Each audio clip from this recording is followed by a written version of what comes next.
Now, let's get into the recap with the Kneecap, my dear friends. 22nd of May, streamer on the screen. Who the hottest on the scene? I mean, it's got produced by Cuphead Socialist right underneath, so the answer is itself. Now, recap with the Kneecap is a starting segment where we talk about everything that's happened since the last stream in order to be able to be on the same page, cover everything appropriately.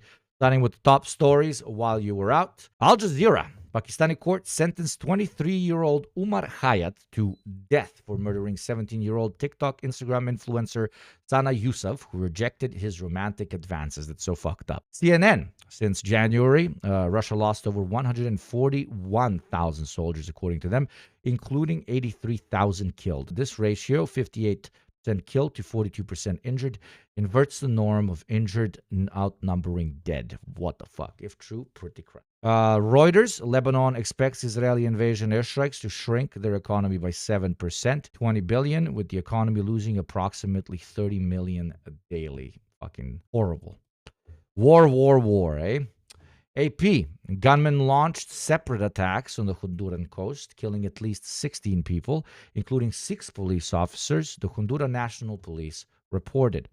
BBC, Paris court found Airbus and Air France guilty of corporate manslaughter for a 2009 crash that killed 228, ordering each company to pay 225,000 euros. ABC, Australian court fined Twitter 650,000, basically a slap of the wrist for information transparency failures related to how the platform tackled or didn't the CSAM problem. At least something.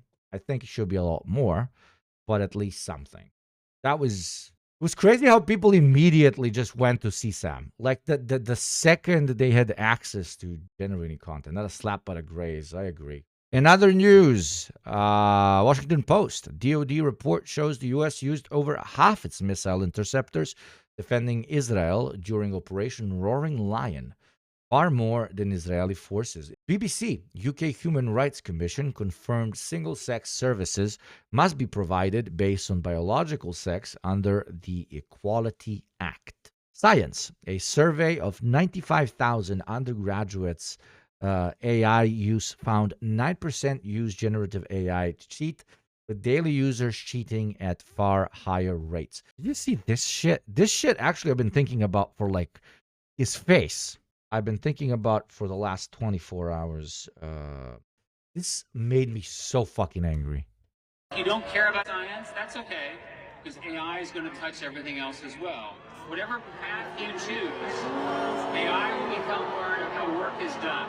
I know what many of you are feeling about that. I can hear you. There is a fear. There is a fear in your generation that the future has already been written, that the machines are coming, that the jobs are evaporating, that the climate is breaking, that politics is fractured, and that you are inheriting a mess that you did not create. And I understand that fear. The question is not whether AI will shape the world. It will. The question is whether you will help shape artificial intelligence. Listen, you're fucking graduating, about to start a new beautiful step of your life, and this fucking guy steps in and on that very special moment insists on reminding you that everything you've been trained for most likely will not exist after you graduate. And then he tells you that you should probably be very happy about it, because in the long term, somehow magically, it's actually going to be on average better for everyone. Trust me, bro. Is his argument. No, we do not know the precise contours of what this transformation will look like. But what we do know is it will require each of us to adapt in ways that we cannot yet anticipate. Because on balance, I am deeply optimistic, and I believe that you should be as well. On balance, literally trust me, bro. What I hate is the fact that he knew exactly how they would react and he still did it. And it's the former Google CEO, commencement, decides to go up there, knows exactly how they're going to react, wants to say it in their fucking faces. And these people, I'm not saying this, you should do this. Please, Twitch, you cannot ban me for this. But during times of revolution, these types of people are always like, why are you throwing me off the balcony? What did I do? Very often they're genuinely shocked. Why? Why are you, what did I ever do to inspire deep-seated dislike and sometimes even hatred? Well, you dangled poverty in front of us proudly as we were graduating. That's what you did. I don't live in America. Thank God, me neither, brother. Anyways, in other news, Al Jazeera. Nearly 1.2 billion people worldwide have lived with mental health disorders in 2023, according to a new study published in The Lancet, a 95.5% increase since 1990.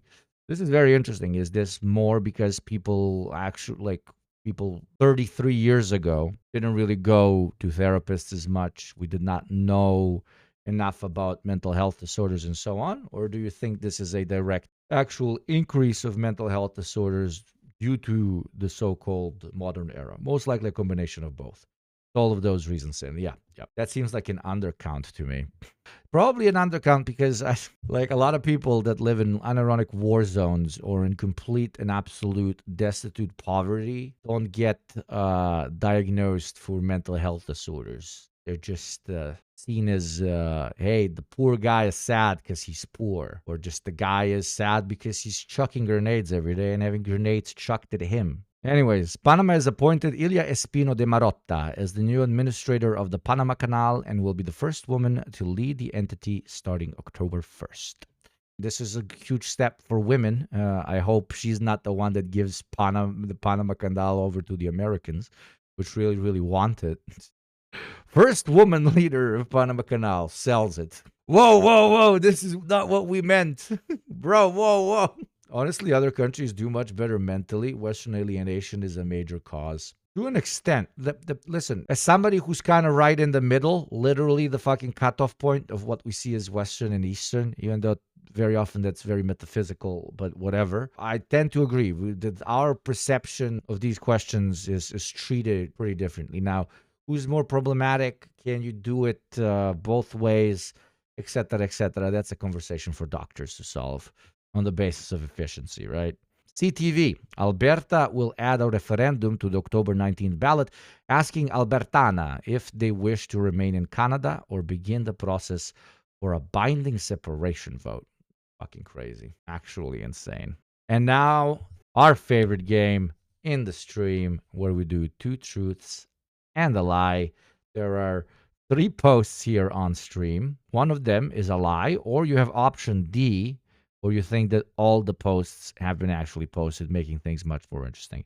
Use your channel points, unless you're from usually a Scandinavian country of this or that sort, and show us how well you know the Orange Man. Let's see if Cuphead fucking murders you like last time. Last time a streamer made like 300,000 points. I don't think you guys have enough channel points to do it because there was one guy, okay? There was like 50, 60 people playing. And there was only one guy that bet on one of the options. Turned out that was the correct option. A is Dumb and Dumber, the Illinois government. B is Hakeem Low IQ Jeffries in his district. C is Helldivers Trump with United States Space Force. Isn't that like a copyright infringement? The third one. The Star Trek Delta. Is it? I don't think so. I think it's Helldivers. I believe it's Helldivers. A looks too freaky to be real. Like B is like crazy racist. B is he's basically just calling him the N-word. Like B is literally just completely crazy. Hakeem Low IQ, like this Hakeem N-word Jeffries. That's literally what he's virtue signaling. But it might be a little bit too much, even for Trump. So maybe I'll go with B. And let us see the truth, ladies and gentlemen and MBs. The truth is D. All of them. First time. Wow. History is being made. And actually most people voted for that one. RCS3, congratulations on your 50,000. You beautiful motherfucker. Let's see who our biggest loser is. Sweet Peaches. Everybody please point and laugh at Sweet Peaches.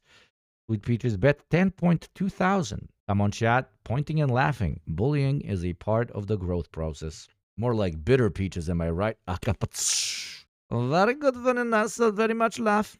Oh, yes. Okay, I have a chair. I have a chair. I have a hole in my neck. At the end, we got like a little joke that Cuphead makes. Before question, after question. Worth it to preserve Second Amendment. Questioning, not even once. Paid for the fraternal order of the Kirk Circs. Here we say you got Kirk circumcised, not that you got Kirked, okay? Kirk Circs. Still can't believe D was correct. He actually posted Hakeem low IQ. Nah, man, it's incredible. It's absolutely the gradation, absolutely beautiful.